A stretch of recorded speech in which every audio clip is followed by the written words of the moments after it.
এরকম সন্তান জানি আর কারো গর্বে না ধারণ করে। এরা শিক্ষিত নামের কুলাঙ্গার। লাশটা যতটুকু দেখেছি লাশের গায়ে পোকা ছিল। পোকা খাবে আমার ঘরে বসে আমার লাশকে। মহিলা মারা গেছেন হলো এই বাসার 4 তলায়।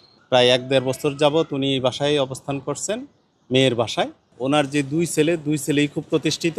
একজন দেশের স্বনামধন্য বিশ্ববিদ্যালয়ে আপনারা জানেন বুয়েটের প্রফেসর, আরেকজন হলো আপনার আমরা শুনছি আর কি উপসচিব, উনি খুলনায় বন্দর কর্তৃপক্ষের উপসচিব। কানাডায় থাকে এক ছেলের ঘরের নাতি। আমরা ঘরেও গেছি, ঘরে খুব নোংরা অবস্থা। বলতে গেলে এটা বলা যায় যে অযত্নে অবহেলায় এই বৃদ্ধ মহিলাটা মারা গেছেন। এই ধরনের সুশিক্ষিত সন্তানদের কাছে মা অবহেলায় মারা যাবে, এটা কখনো কাম্য না। যিনি মারা গেছেন বৃদ্ধ মহিলা, তার যে মেয়ে, ওনার হাজব্যান্ডও ঢাকা বিশ্ববিদ্যালয়ের ইতিহাসের প্রফেসর ছিলেন। তো মেয়ের হাজব্যান্ড বিশ্ববিদ্যালয়ের প্রফেসর ছিলেন। উনি মারা যাওয়ার পর উনি নিজেও একজন ভারসাম্য রোগী। আগে একটা স্কুলে মেয়েটা একটা জব করতেন। ওনারা কখনোই আসেন না। তো বলি এই ধরনের এরা শিক্ষিত নামের কুলাঙ্গার, এদের বিচার হওয়া উচিত। এই ধরনের শিক্ষিত ছেলেদের যারা নিজের বৃদ্ধ বাবা মাকে টেক কেয়ার করে না, তাদের বিচার হওয়া উচিত। দুই একটা বিচার হলে সমাজ আর একটু অ্যালার্ট হবে যে না, আমাদের বাপ মাদের বৃদ্ধ বয়সে একটু খোঁজ খবর নেওয়া উচিত। কেমন ছেলে মেয়ে বাবা মার খোঁজ নেয় না, তো এই ছেলে মেয়েরই শাস্তি দেওয়া দরকার। তাদের একজনের শাস্তি দিলে 10 জন শিক্ষা পাবে। তার বাবা মাদের খবর নেয় ছেলে মেয়ে। সেই অপরিষ্কার, যে অমানবিক, বাইরের থেকে কত সুন্দর একটা ভিলা না, ভিতরে আপনার মনে হবে যে 10 বছর ওই জায়গায় কেউ বাস করেনি।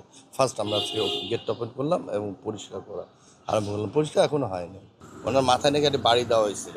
তাকে যে অবস্থায় রাখা হয়েছিল সেটা এই সাইডটা আছে না, এই সাইডটা আপনার পোকা ধরে গেছিলো। এই চোখ দিয়ে আপনার পোকা ঢুকে এই সাইডে বেরিয়ে গেছিলো, এই সাইডটা।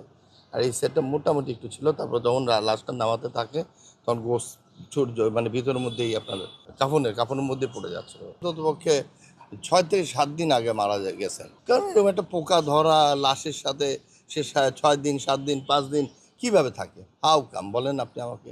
কেউ ঘরে নেই। তারপরে একটা মহিলা তো একটা লাশের সাথে এইভাবে দিনের পর দিন থাকতে পারে একদম একটা নর্মাল মানুষের মতো করে? একটা মা মারা বা একটা বাপ মারা একটা মহল্লাবাসী হিসাবে আমাদের কাছে কতটা কষ্টের হতে পারে এইভাবে মরাটা। বিশেষ করে ন্যাচারাল ডেথ হইতে পারে মানুষের, আজকে আমি আছি কালকে নাও থাকতে পারে, কিন্তু এইভাবে কষ্টে মরা। পোকা খাবে আমার ঘরে বসে আমার লাশকে, যেটা আমার কবরে হওয়ার কথা। তাই আমি বলবো যে এই ব্যাপারটাতে আমাদের মাননীয় প্রধানমন্ত্রী তারেক রহমান সাহেবের দৃষ্টি আকর্ষণ করতেছি। এই খবর শোনার থেকে আমি সত্যি খুব মানে কিভাবে বলবো, আমি ভাষা আপনি তো একজন প্রতিবেশী, আমি কিন্তু প্রতিবেশী। খবরটা শোনার পরে আমি খুবই মানে কষ্ট পাইছি যে এরকম সন্তান জানি আর কারো গর্বে না ধারণ করে। এই কাজটা উচিত হয়নি আসলে। এরকম একটা বয়স্ক মানুষ এইভাবে রাখছে, আর ঘরের ভিতর দেখছেন কি অবস্থা, কি নোংরা।